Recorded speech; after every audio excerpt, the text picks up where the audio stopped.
Hi everyone, स्वागत करती हूँ आपका आज की नई वीडियो में। तो आज की वीडियो में हम बात करेंगे वर्ब की। ठीक है, तो वर्ब के अगर मैं वेटेज की बात करूँ तो चाहे वो पैसेज का क्वेश्चन हो, ठीक है, कोई भी सब्जेक्ट वर्ब एग्रीमेंट में हो, ठीक है, या फिर अगर मैं बात करूँ कि वर्ब का कोई भी डायरेक्ट क्वेश्चन हो, ठीक है, डायरेक्ट क्वेश्चन जो कि किस में पूछा जाता है, एरर स्पॉटिंग वाले क्वेश्चन में, ठीक है, एरर स्पॉटिंग का जो होता है पोर्शन उसमें पूछ लिया जाता है। तो इनमें अगर मैं देखूँ तो हर पेपर में अगर आप डायरेक्ट भी इनकी बात करो तो 3 क्वेश्चन मिनिमम आपको देखने के लिए मिलते ही हैं, ठीक है, एवरी टाइम। और बच्चे हमेशा क्या काम करते हैं, कुछ छोटी छोटी गलतियों से ही क्वेश्चन को क्या करते हैं, गलत कर देते हैं। तो ऐसा नहीं करना है। तो आज समझेंगे आज की वीडियो में कि वर्ब क्या होती है, ठीक है। तो सबसे पहले देखिए, वर्ब को समझने से पहले आपको एक चीज़ मैं बता दूं कि जब भी हम किसी भी स्टेटमेंट की बात करते हैं, ठीक है, किसी भी स्टेटमेंट की बात करते हैं या फिर हम कभी भी स्पीच की बात करते हैं, ठीक है, तो कोई भी स्टेटमेंट या स्पीच इनकरेक्ट है और इनकम्प्लीट है किसके बिना, वर्ब के बिना, ठीक है। ये हमेशा इनकम्प्लीट है कोई भी स्पीच हमारी किसके बिना, वर्ब के बिना, ठीक है। इसके बिना कोई भी जो स्टेटमेंट होती है उसका स्ट्रक्चर पॉसिबल ही नहीं है, ठीक है। कोई भी स्ट्रक्चर जो हम बनाते हैं किसी भी सेंटेंस का वो पॉसिबल ही नहीं है किसके बिना, वर्ब के बिना, ठीक है। तो सबसे पहले आइए बात करते हैं इसकी डेफिनेशन की, ठीक है। जब हम वर्ब की डेफिनेशन की बात करते हैं तो हमें पता है कि वर्ब बेसिकली होते क्या है, हमारे कुछ एक्शन वर्ड्स होते हैं, ठीक है। तो यहीं से हमारी जो स्टेटमेंट है वो बन के आती है कि verb is a word in a sentence that represent an action। और क्या रिप्रेजेंट करता है ये, कोई भी अकरेंस, ठीक है, किसी भी चीज़ का होना या फिर और स्टेट इन एनी स्टेटमेंट, ठीक है। अब देखिए, मैंने अकरेंस, एक्शन, स्टेट इतने बड़े बड़े वर्ड तो बोल दिए, बट इनका मीनिंग कैसे समझ में आएगा ये देखिए। मैं एक एग्जांपल लेती हूँ, इसको एक एग्जांपल से हम समझेंगे कि मैंने एक एग्जांपल लिया, राधा कुक्स द फूड, ठीक है, राधा खाना बनाती है। तो यहाँ पे देखिए जो कुक्स है हमारा, कुक्स हमारा क्या है, यहाँ पर वर्ब है, ठीक है। इसका मतलब वो खाना बनाती है, ठीक है। इसका मतलब यहाँ पर कोई भी हमें क्या देखने को मिल रहा है, कोई भी एक्शन देखने के लिए मिल रहा है, कुछ अकरेंस देखने के लिए मिल रहा है। इसी से हम समझते हैं कि वर्ब हमारा क्या डिफाइन करता है, किसी भी स्टेटमेंट में किसी भी एक्शन, अकरेंस या फिर कोई भी स्टेट, करंट स्टेट का होना, ठीक है। अब देखिए बात करते हैं हम वर्ब की टाइप्स की, कि वर्ब होती कितनी तरीके की है। जब हम वर्ब की बात करते हैं तो वर्ब हमारी बेसिकली होती है 2 तरीके की, ठीक है। कौन कौन सी वर्ब, पहली होती है हमारी मेन वर्ब, ठीक है, फर्स्ट है हमारी मेन वर्ब, और दूसरी जो हमारी है ऑक्सिलरी वर्ब, ऑक्सिलरी वर्ब। अब हम इन समझेंगे कि मेन वर्ब क्या होती है और ऑक्सिलरी वर्ब क्या होती है। और ऑक्सिलरी वर्ब को हम हेल्पिंग वर्ब भी बोलते हैं, ठीक है, हेल्पिंग वर्ब।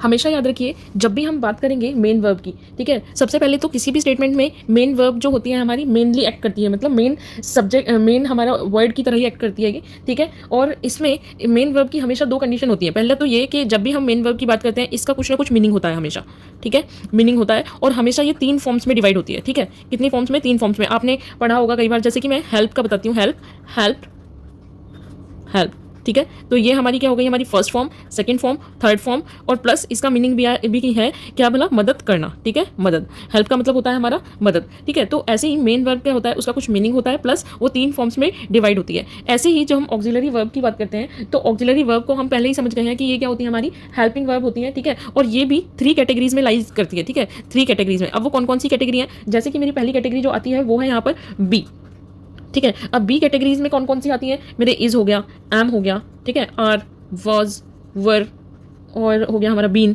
ठीक है। तो ये क्या हो गया हमारा ऑक्सिलरी वर्ब की फर्स्ट कैटेगरी बी। अब जो हमारा सेकंड कैटेगरी आता है डू। अब डू के अंदर आते हैं हमारे डू, डज, डिड, ठीक है, डन। ये हो गए हमारे सेकंड कैटेगरी में फॉलो होने वाले। और थर्ड जो होता है हमारा वो कैटेगरी होती है हमारी हैव की, ठीक है। थर्ड कैटेगरी हमारी होती है हैव की। और हैव की कैटेगरी में जैसे आ गए हमारे हैव खुद भी आ गया, ठीक है, हैव हो गया हमारा, हैज़ हो गया, हैड हो गया, ठीक है। और ये सब क्या है, हमारी हैव वाली कैटेगरी है, ठीक है। और इसी में सेकेंडरी हमारी हेल्पिंग वर्ब हमारी बनती है। वो सेकेंडरी की कैटेगरी में जो हमारी हेल्पिंग वर्ब यहाँ पर आती है वो कैटेगरी होती है हमारी मॉडल्स की। और मॉडल्स आप सभी को पता है, जैसे कि हमारा हो गया विल, शैल, कैन, कुड, ठीक है, आगे हो गया हमारा मे, माइट।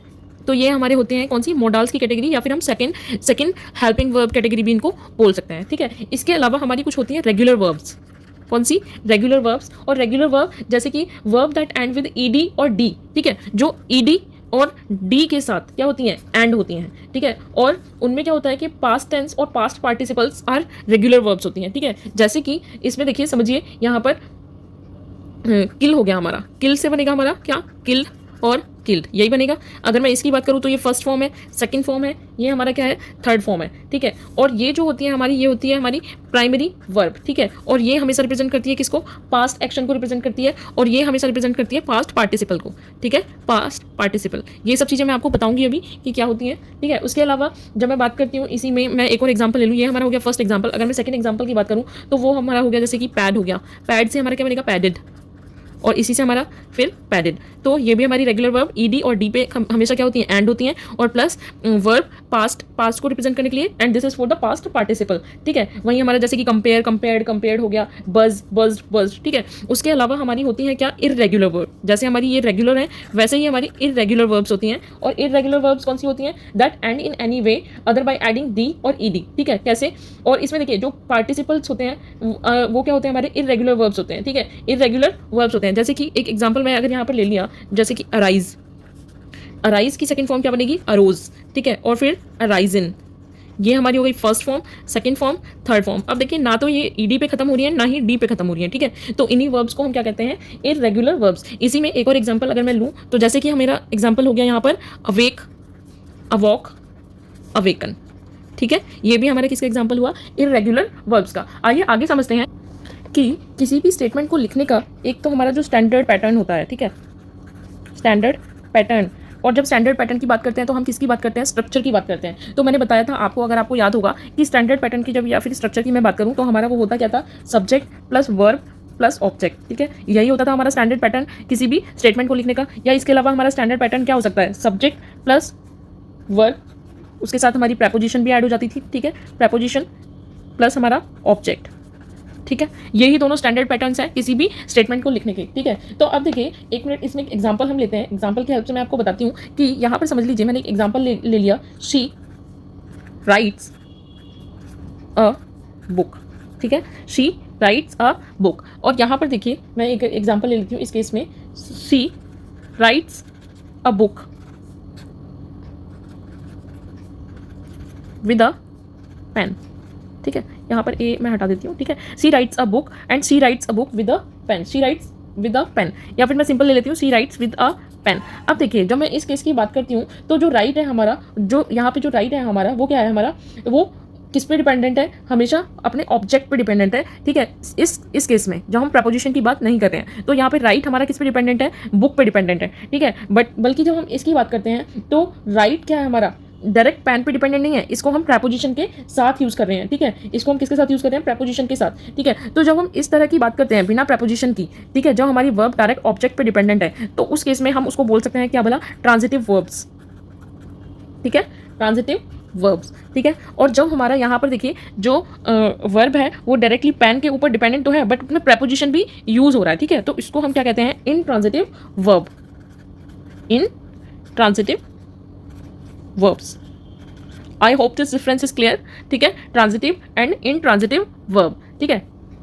इसके अलावा यहाँ पर जो चीज़ समझनी है वो ये है कि जब हम मॉडल्स की बात करते हैं, ठीक है, इसकी मॉडल्स की बात करते हैं, यानी कि कैन, कुड, मे, ठीक है, इस तरह के जो मैंने मॉडल्स अभी आपको लिखवाए थे, जब हम इनकी बात करते हैं तो हमेशा इसको यूज़ करेंगे पास्ट और प्रेजेंट दोनों के केस में, ठीक है, पास्ट और प्रेजेंट दोनों के केस में। और आपको पता है जब हम पास्ट की बात करते हैं तो वर्ब यानी कि V2 वर्ब की सेकंड फॉर्म, और प्रेजेंट की बात करते हैं तो वर्ब की फर्स्ट फॉर्म, ठीक है। जैसे कि राइट, अगर मैं एक वर्ड ले लूँ यहाँ पे राइट, तो राइट की यहाँ पे सेकंड फॉर्म क्या बनेगी, रॉट, ठीक है। और यहीं पे इसकी जो फर्स्ट फॉर्म है वो तो आपको पता ही है, वो क्या है हमारी, राइट है, ठीक है, राइट। और अगर इसी की हम थर्ड फॉर्म की बात करें तो वो क्या बनती है हमारी, रिटर्न। बट अभी उसकी बात नहीं कर रहे हैं हम, सिर्फ फर्स्ट फॉर्म और सेकंड फॉर्म, ठीक है, किसके केस में, मॉडल्स के केस में, और इसमें पास्ट और प्रेजेंट दोनों की बात कर रहे हैं हम, ठीक है। उसके अलावा जब हम पास्ट पार्टिसिपल की बात करते हैं, किसकी, पास्ट पार्टिसिपल की, ठीक है, तो उसमें हम वर्ब की थर्ड फॉर्म यूज़ करेंगे, क्या, वर्ब की थर्ड फॉर्म। किस किस के केस में, पास्ट पार्टिसिपल्स जैसे कि बी, डू, हैव, इन तीनों के केस में, ठीक है, इन तीनों के केस में हम यूज़ करेंगे अपनी जो प्राइमरी ऑक्सिलरी वर्ब थी हमारी, ठीक है, वर्ब की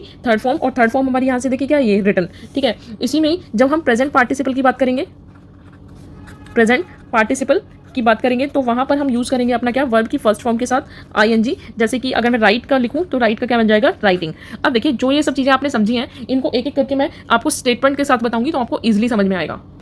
देखिए जब हम बात करते हैं किसकी, मोडाल्स से रिलेटेड रूल्स की, ठीक है, जब हम शुरू ही कर रहे हैं मोडाल्स से रिलेटेड रूल्स से, ठीक है, मोडाल्स के रूल्स, इसका मतलब मैं आपको एक एक करके सारे मोडाल्स बताऊंगी कि किसको हमें कहाँ यूज़ करना है, उसके अलावा उस स्टेटमेंट में कोई और मोडाल्स फिट नहीं हो सकता, ठीक है। तो सबसे पहले यहाँ पर मैं बात करूंगी अपने फर्स्ट मोडाल जो कि हमारा क्या, कैन, ठीक है। और कैन का देखिए कहाँ कहाँ हम यूज़ कर सकते हैं। अब कैन का जो पहला यूज़ हम कर सकते हैं वो होता है किसी भी एबिलिटी के केस में, ठीक है, अपनी क्षमता दिखाने के केस में, या फिर हम किसी भी फ्रेंडली रिक्वेस्ट की बात करें, ठीक है, अगर हमें किसी से फ्रेंडली रिक्वेस्ट करनी है, ठीक है, तो भी हम किसका यूज़ करते हैं, कैन का यूज़ करते हैं। एग्जाम्पल से समझिए, जैसे कि देखिए इस एग्जाम्पल, मेरे पास एक एग्जाम्पल है, जैसे कि I can left the heavy box, ठीक है, I can left the heavy box, ठीक है, मैं एक हैवी बॉक्स को क्या उठा सकता हूँ। तो यहाँ पर बेसिकली जब वो उठा सकता है हैवी बॉक्स को, तो यहाँ पर किसकी बात कर रहा है, वो एबिलिटी की बात कर रहा है। वहीं अगर इसको मैं इंटेरोगेटिव के केस में रिप्रेजेंट करूँ तो यहाँ पर कैसे हो सकता है, can I take your pen, ठीक है, क्या मैं आपका पेन ले सकता हूँ,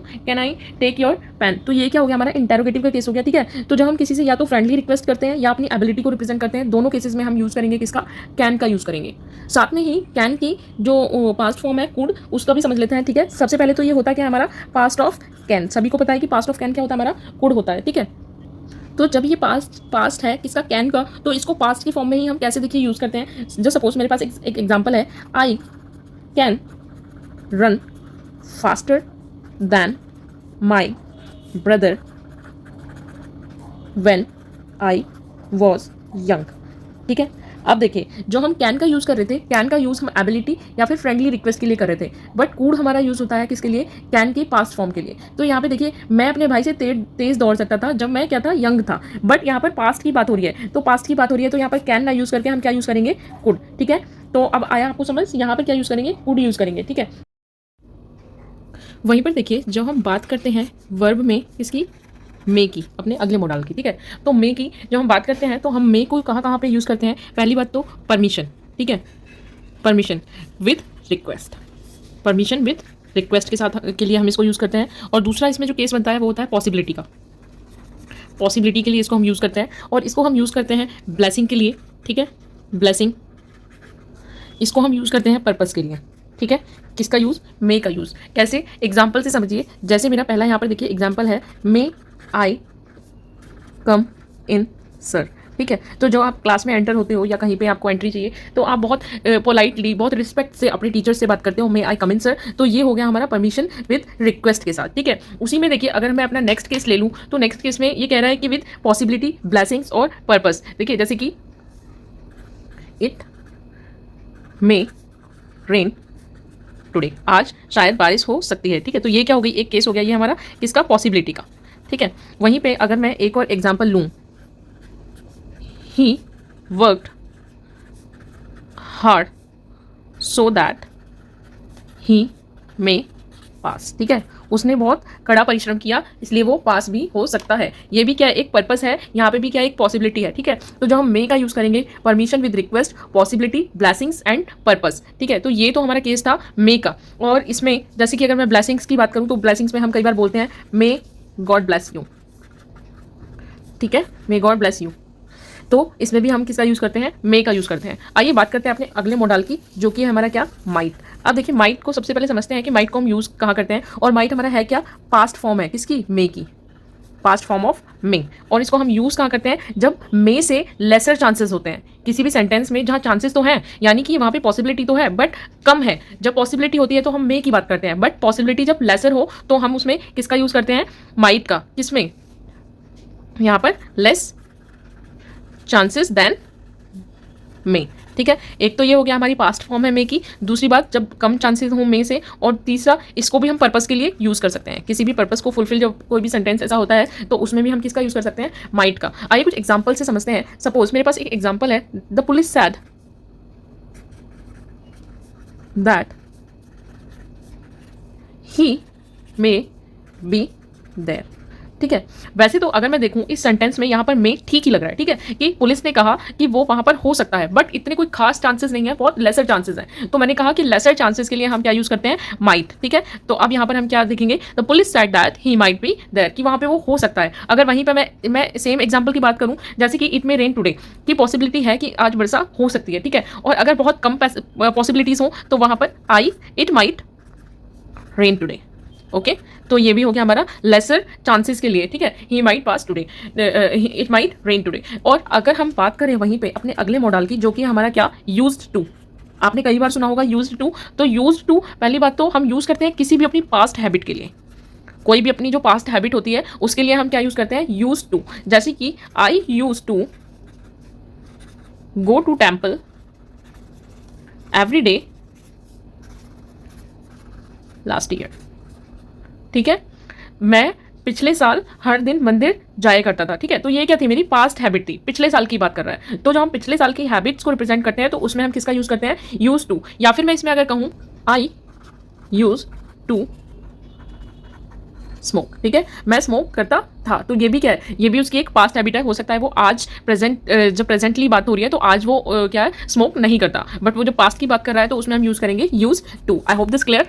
इसी का जब नेगेटिव स्टेटमेंट बनेगा तो कैसे बनेगा, ही यूज्ड, ठीक है, ही यूज कर लेते हैं इसमें, he used not to smoke, not to smoke.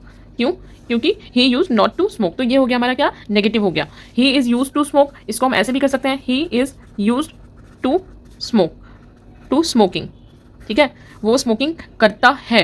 ठीक है, कर मतलब काफ़ी टाइम से कर रहा है, बट वो अभी भी क्या कर रहा है, तो ये भी क्या हो गया, एक हमारी हैबिट हो गई। तो इस केस में ये भी क्लियर है हमारा, ये हमारा नेगेटिव केस है, ये भी हमारा क्लियर है। और अगर मैं कहूँ ही स्मोक्स, प्रेजेंट की बात कर रहा है, ठीक है, पहले से ना करके प्रेजेंट की बात कर रहा है, तो देखिए मैंने इसमें यूज टू का यूज़ नहीं किया है, तो ये स्टेटमेंट भी हमारी क्या है, क्लियर है। ठीक है, करेक्ट है। उसके बाद अगर मैं इसमें इंटेरोगेटिव की बात करूँ तो did he use to smoke. क्यों, क्योंकि आपको पता ही है कि जब भी हम इंटेरोगेटिव की बात करते हैं तो डिड के साथ फर्स्ट फॉर्म का यूज़ करते हैं। ठीक है, तो इसीलिए यहाँ पे यूज़ आया है, ना कि यूज टू। बात वही है, बट यहाँ पे डिड की वजह से हमने यूज़ किया है। इसी में देखिए जो बहुत एक इंपॉर्टेंट चीज़ है समझने की, चाहे डिस्क्लेमर मान लीजिए, चाहे एक नोट मान लीजिए, कि जब भी हम प्रेजेंट हैबिट को डिनोट करते हैं, किसको, प्रेजेंट हैबिट को जब भी हम डिनोट करेंगे तो इसमें हम यूज़ करेंगे किसका, इज एम आर का, इज एम आर का। और कब यूज़ करेंगे, before use to. Is am are का यूज़ करेंगे हम बिफोर यूज्ड टू।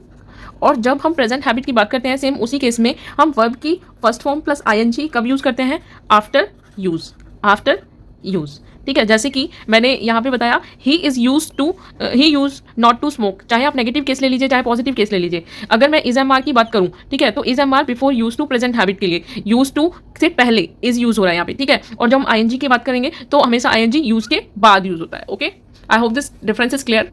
चलिए बात करते हैं आपके अगले मॉडल्स की, जो कि हमारा क्या, मस्ट। ठीक है, मस्ट आपको पता है कि जब हम श्योर होते हैं किसी भी चीज़ में, ठीक है, तो हम कहाँ क्या यूज़ करते हैं, मस्ट यूज़ करते हैं। तो ठीक है, तो इसमें पहला केस तो यही है कि फर्म डिटर्मिनेशन के लिए, ठीक है, फर्म डिटर्मिनेशन के लिए हम यूज़ करते हैं मस्ट को। और हम किसी भी चीज़ के कंपल्सन में, ठीक है, कंपल्सन का जो केस बनता है उसमें भी हम मस्ट को यूज़ करते हैं। कोई भी ड्यूटी हो गई हमारी, उसमें हम मस्ट का यूज़ करते हैं।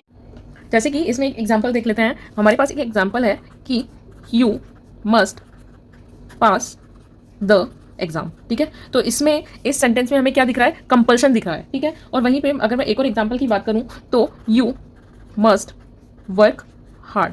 यहाँ पर हमारा क्या है, फर्म डिटर्मिनेशन है कि तुम्हें कड़ा परिश्रम ही करना चाहिए। ठीक है, कोई भी ऐसा काम जो जिसको तुम्हें मतलब निकालना है, कोई भी एग्जाम हो गया, तो उसमें तुम्हें क्या, कड़ा परिश्रम करना चाहिए। तो यहाँ पर हमारा जो केस बनता है किसका, कंपल्शन का और फर्म डिटर्मिनेशन का।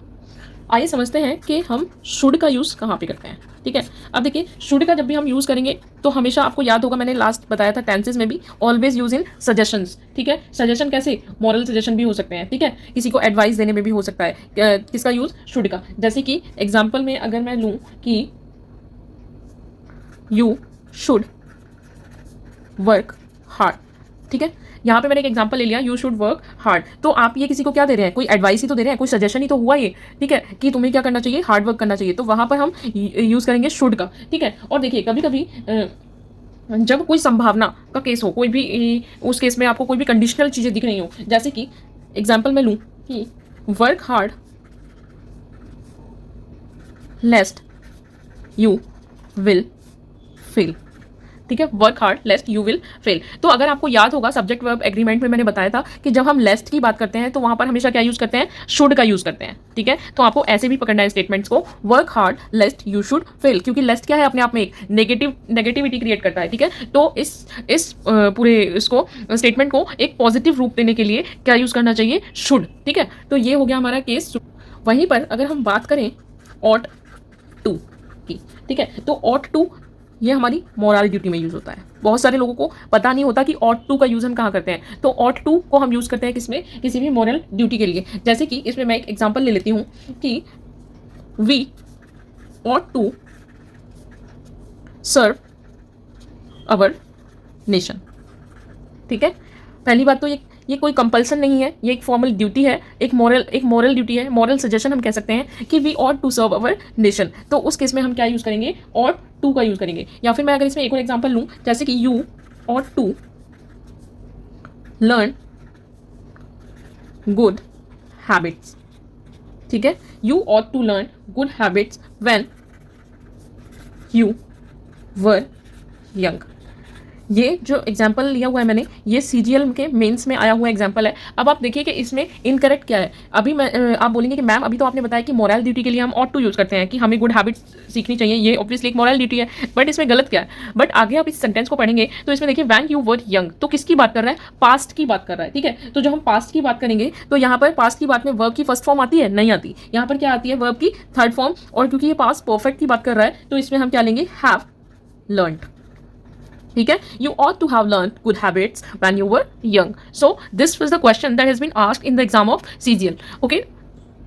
यहीं पर देखिए हमारे दो पॉइंट्स निकल के आते हैं, एग्जाम्पल्स की हेल्प से समझते हैं कि शी कुड हेल्प यू, ठीक है। शी कुड हेल्प यू, ये स्टेटमेंट भी क्या है, अपने आप में करेक्ट है। और अगर ये बने she could have help you, ये क्या है, अपने आप में ये भी करेक्ट है। इसमें देखिए, इसमें जो हमारा मीनिंग बनता है वो क्या कहता है कि शी कुड हेल्प यू। क्यों, क्योंकि she was able to help you, right, क्योंकि वो एबल थी क्या, हेल्प करने में, ठीक है। और वहीं पर अगर मैं दूसरे स्टेटमेंट की बात करूं, she could have help you, उसे तुम्हारी मदद करनी चाहिए थी, although she was able to help, ठीक है, वो मदद करने में सक्षम थी, ठीक है। येट शी डिड नॉट, पर उसने की नहीं, ठीक है, पर उसने की नहीं। आइए इसमें एक एग्जाम्पल लेते हैं जो कि अगेन सीजीएल में पूछा गया है, और वो है कि ही रिटर्न द पर्स दो ही कुड कीप इट, ठीक है। तो जब भी यहाँ पे देखिए ही कुड कीप इट, जब मैंने इसकी बात करी थी शी कुड हेल्प यू, तो at the time she was able to help you, ठीक है। ये तो क्या थी, हमारी सिंपल स्टेटमेंट थी। बट जब कंडीशनल की बात आ जाए कि ही रिटर्न द पर्स, उसने पर्स दे दिया, दो ही कुड यहाँ पे कीप इट, ठीक है, वो उसे रख सकती है। यहाँ पर प्रेजेंट की बात हो रही है, यहाँ पर पास्ट की बात हो रही है, तो इसको एक ही फॉर्म में करने के लिए हमें यहाँ पे क्या करना पड़ेगा, हैव कैप्ट। वो चाहे तो रख सकती थी, ठीक है, वो चाहे तो रख सकती थी, पर उसने क्या किया, पर्स को रिटर्न कर दिया, ठीक है। तो यहाँ इन दोनों स्टेटमेंट्स की हेल्प से इस सेंटेंस का डिफरेंस आप क्लियर समझिए कि ही रिटर्न द पर्स, उसने पर्स रिटर्न कर दिया, वो चाहे तो उसको रख सकती थी, ठीक है। He could have help you, उसने वो तुम्हारी मदद कर सकती थी, she could have help you although she was able to help you but she didn't, पर उसने की नहीं। वही जब मैंने बात की थी विल और शेल की, तो मैंने आपको पहले ही बता दिया था कि जब हम विल शेल की बात करते हैं तो हमेशा फ्यूचर टेंस के रिगार्डिंग बात करते हैं, ठीक है। किसके रिगार्डिंग, फ्यूचर टेंस के रिगार्डिंग। बट विल शेल वैसे तो मैंने आपको बताया था सब्जेक्ट वर्ब एग्रीमेंट में भी मैंने ये बात कही थी कि विल ने टोटली किसको, शेल को रिप्लेस कर दिया है, ठीक है। विल ने टोटली शेल को रिप्लेस कर दिया है। बट जब हम बात करते हैं इंपैरेटिव क्वेश्चन की, ठीक है, इंपैरेटिव की, ठीक है, और उसमें भी क्या, इंपैरेटिव में भी क्या, परमिशन की, ठीक है, तो उसमें हम हमेशा किसका यूज़ करते हैं, शेल का यूज़ करते हैं। कैसे, एग्जाम्पल में समझिए कि विल आई गो, ठीक है, और शेल आई गो। अब देखिए ये क्या है, परमिशन भी है और दूसरा इंपैरेटिव भी है, तो इसमें हमारा कौन सा करेक्ट होगा, शेल आई गो, ना कि will I go. I hope this clear now, ठीक है। और one more thing that you have to remember is कि इंटेरोगेटिव के केस में शेल हम हमेशा यूज़ करते हैं किसके साथ, आई और वी के साथ, ठीक है। अदरवाइज आई और वी दोनों के साथ हम विल यूज़ करते हैं, बट जब इंपैरेटिव की बात करते हैं तो आई और वी के साथ हम शेल का यूज़ करते हैं, ठीक है। एक और मैं आगे चाहूँ तो एग्जांपल ले सकती हूँ यहाँ पे, जैसे कि let's play cricket will I, ठीक है। ये भी हमारा CHSL में पूछा हुआ क्वेश्चन है। तो इसमें देखिए let's play cricket will I, तो देखिए आई मैंने अभी बताया आई और वी के साथ, ऊपर से इंपैरेटिव, तो हम क्या यूज़ करेंगे, शेल। तो गलती कहाँ पे है, यहाँ पर, तो ये क्या बनेगा हमारा, शेल आई। नाउ तो ये था हमारा विल और शेल का कॉन्सेप्ट कि हम इसको कहाँ कहाँ यूज़ करते हैं, दोनों में क्या क्या डिफरेंसेस हैं। आइए एक बार समझ लेते हैं अपने इफ़ क्लॉज को, ठीक है। इफ़ क्लॉज, पता ही है हमेशा किस में यूज होता है, इफ का मतलब क्या होता है अगर, तो अगर की बात होती है हमेशा किसकी बात होती है, कंडीशनल स्टेटमेंट्स की बात होती है, ठीक है, किसकी बात होती है, कंडीशनल स्टेटमेंट्स की बात होती है। तो अगर देखिए मैं इसमें एक एग्जांपल लूं, जैसे कि if it will rain he will not come. मैंने आपको बताया था कि कंडीशनल स्टेटमेंट की पहचान ही किससे होती है, जिसके साथ हमारा इफ लगा हो। तो यहाँ पे देखिए हमारा क्या लगा हुआ है, इफ, तो इसका मतलब ये क्या है, हमारी कंडीशनल स्टेटमेंट है, ठीक है, कंडीशनल क्लॉज है ये, और ये क्या है हमारा, ये प्रिंसिपल क्लॉज हुआ, ठीक है। और अब देखिए अगर बारिश हुई होती है तो वो नहीं आएगा, ठीक है, अगर बारिश होगी तो वो नहीं आएगा। तो पहली बात तो इसमें रेन्स आएगा, ठीक है, जब भी हम इट विल रेन्स, ठीक है, इफ इट विल रेन्स, अगर बारिश होती है, ठीक है, क्योंकि होती है की बात कर रहे हैं तो वो आएगा, ठीक है। अब देखिए ही विल नॉट कम, वो नहीं आएगा।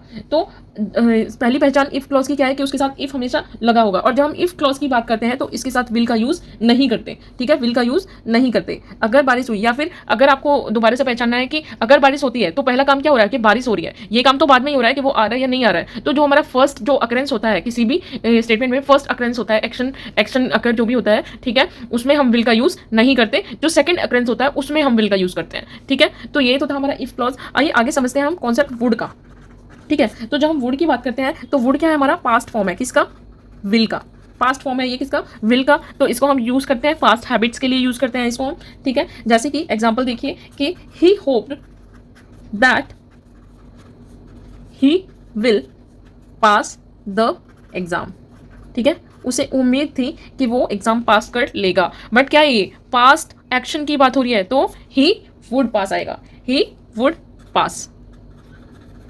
आई होप दिस क्लियर नाउ कि जब भी हम पास्ट फॉर्म है विल की, वुड हमारा, ठीक है, और पास्ट हैबिट्स के लिए भी यूज करते हैं, ठीक है। तो यहाँ पे देखिए ही होप दैट, उसने उम्मीद लगाई कि अगर कि ही विल पास द एग्जाम, की वो एग्जाम में पास हो जाएगा, ठीक है। बट यहाँ पे क्या है, हमारा पास्ट एक्शन की बात हो रहा है, तो यहाँ पे वुड यूज करेंगे हम।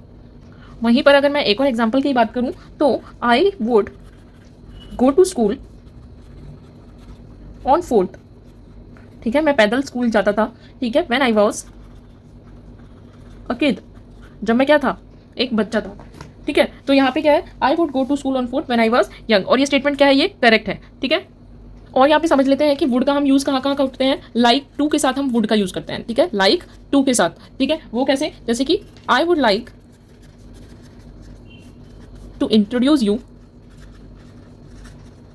विद माई फैमिली, ठीक है, मैं तुम्हें अपनी फैमिली से इंट्रोड्यूस कराना चाहता हूँ, ठीक है। तो इस केस में भी हम क्या यूज करेंगे, वुड का, किसके साथ, लाइक टू के साथ। और देखिए जब हम बात करते हैं किसी भी विश की, तो विश के साथ भी हम किसका यूज करते हैं, वुड का। जैसे कि इसमें भी एक एग्जांपल देख लेते हैं कि I wish you will become an officer soon, ठीक है। तो ये क्या है, हमारी विश है। तो जब हम विश की बात करते हैं तो विल ना यूज करते हैं, हम क्या यूज करते हैं, वुड यूज करते हैं। आई होप दिस क्लियर नाउ, ठीक है। उसके अलावा हम इसका यूज कर सकते हैं किसमें, प्रोबेबिलिटी में, ठीक है। प्रोबेबिलिटी के केस में हम यूज कर सकते हैं किसका, वुड का। कैसे, शी वुड बी स्लीपिंग, ठीक है, वो सो रही होगी। तो ये क्या, एक प्रोबेबिलिटी तो है, वो सो रही है या नहीं वो अभी क्लियर नहीं है, बट ये क्या एक प्रोबेबिलिटी है। So she would be sleeping, ठीक है। और जब हम बात करते हैं इमेजिनरी कंडीशंस की, ठीक है, जब हम बात करते हैं इमेजिनरी कंडीशंस की, ठीक है, इमेजिनरी कंडीशंस, जैसे कि हमारी इमेजिनरी कंडीशन हमेशा इंडिकेट करती है किसको, इफ क्लॉज को। पहली बात तो आप ये समझिए, ठीक है, किसको इंडिकेट करती है, इफ क्लॉज को। जैसे कि एक एग्जांपल से समझिए, if I work hard he will पास, ठीक है, ही विल पास। अगर मैंने कड़ा परिश्रम किया है तो क्या, मैं पास हो जाऊंगा, ठीक है। देखो पहले तो इसमें ये चीजें तो ये तो करेक्ट है इतना, क्योंकि मैंने आपको बताया था इफ क्लॉज की बात करते हैं तो उसमें विल हम यूज नहीं करते। बट अगर हम इमेजिनरी कंडीशन की बात करते हैं तो पास हो जाएगा, तो इसमें विल का यूज ना करके हम क्या यूज करेंगे, यहाँ पर वुड यूज करेंगे। वहीं पे कुछ हमारे कीवर्ड्स बच जाते हैं, जैसे कि हमारा हो गया नीड। नीड का यूज सभी को पता है, नीड का अपना मतलब क्या होता है, जरूरत। तो इसको हम नेसेसिटी के तौर पे यूज करते हैं, ठीक है, नेसेसिटी के तौर पे। जैसे कि ही नीड्स माई हेल्प, ठीक है, ही नीड्स माई हेल्प, उसको मेरी जरूरत है। वहीं पे एक और हमारा जो आता है वो आता है हमारा डेयर, ठीक है, क्या आता है हमारा, डेयर। और डेयर को हम कहाँ कहाँ यूज करते हैं, जैसे कि कोई भी करेजियस फॉर्म को इंडिकेट करने के लिए, करेज, ठीक है, करेज हो गया। या फिर हम चैलेंज की बात करें तो भी हम इसको यूज करते हैं, ठीक है, डेयर को, चैलेंज, हाउ डेयर यू, ठीक है। जैसे कि मैं इसमें एग्जांपल लेती हूँ, I dare you to drive a car at 120 miles per hour. ठीक है, तो यहाँ पे मैंने किसका यूज़ किया, डेयर का, और ये क्या एक चैलेंज है। ठीक है, आइए बात करते हैं प्राइमरी ऑक्सिलरी वर्ब की। ठीक है, तो इसमें जब हमें याद है कि हमारा पहला जो था वो क्या था, हमारा बी, और उसमें भी हमारी 3 कैटेगरी थी, क्या, is, am, are.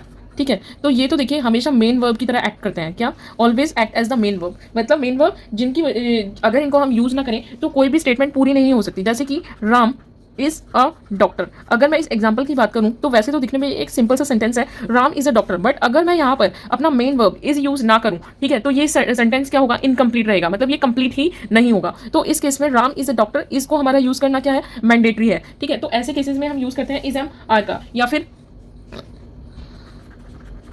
There were, is, am, are, was, were भी हो सकता है इसमें, there were 2 people at the same time.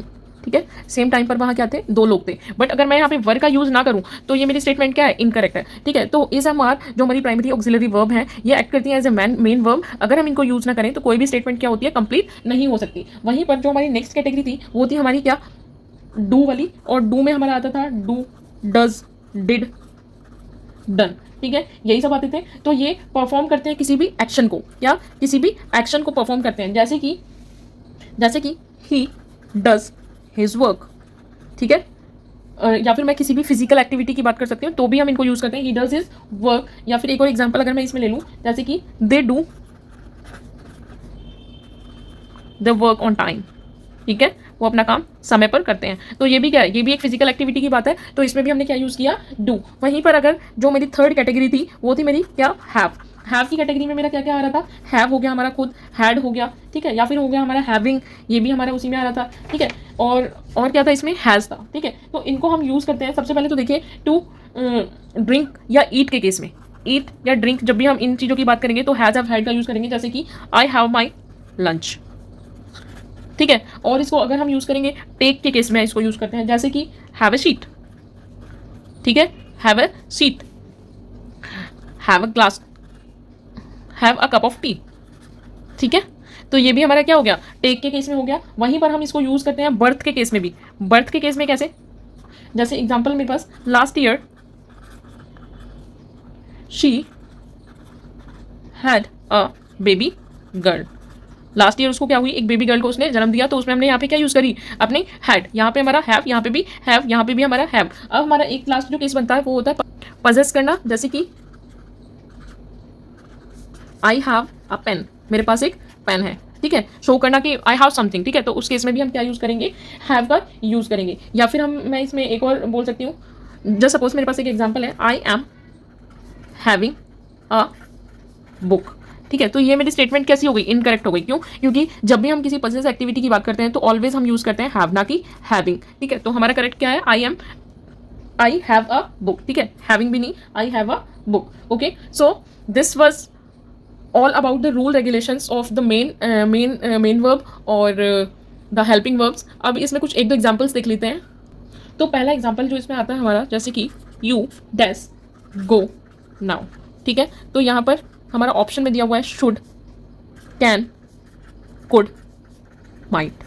ठीक है, तो अब आप देखिए इसमें यू डैश गो नाउ, आपको सभी को पता है कि ये जो हमारा स्टेटमेंट है ये किसकी बात कर रहा है, परमिशन की बात कर रहा है। और जब हम परमिशन की बात करते हैं तो हमेशा हम क्या यूज़ करते हैं, कैन यूज़ करते हैं। ठीक है, ऑलवेज यूज़ कैन, तो यहाँ पे क्या आएगा, कैन। और आपने कई बार ये जो टर्म है यूज़ भी की होगी, यू कैन गो नाउ, अब आप जा सकते हैं। ठीक है, इसके अलावा देखिए नेक्स्ट जो हमारा एग्जाम्पल है, एग्जाम्पल नंबर 2, इसमें देखिए हमारे पास जो एग्जाम्पल है, dash you please stop talking, dash you please stop talking. ठीक है, तो अब इस केस में देखिए, will you please stop talking, क्या आप बात करना बंद करेंगे। ठीक है, तो पहली बात करेंगे, वो पूछ रही है कि करेंगे, तो फ्यूचर की बात हो रही है तो हम क्या यूज़ करेंगे, विल। और दूसरी बात, किसी से हम बहुत ही प्यार से रिक्वेस्ट कर रहे हैं तो वहाँ पे भी हम क्या यूज़ करेंगे, विल। ठीक है, आई hope this video is good for you और आप इससे कुछ अच्छा ही सीखो। और अगर आपको कोई भी क्वेरी है आपकी इसके रिगार्डिंग तो प्लीज़ मुझे कॉमेंट सेक्शन में बताएं। और अगर आपको ये वीडियो अच्छी लगे तो प्लीज़ इसको लाइक करें और इस चैनल को सब्सक्राइब करें। Thank you so much.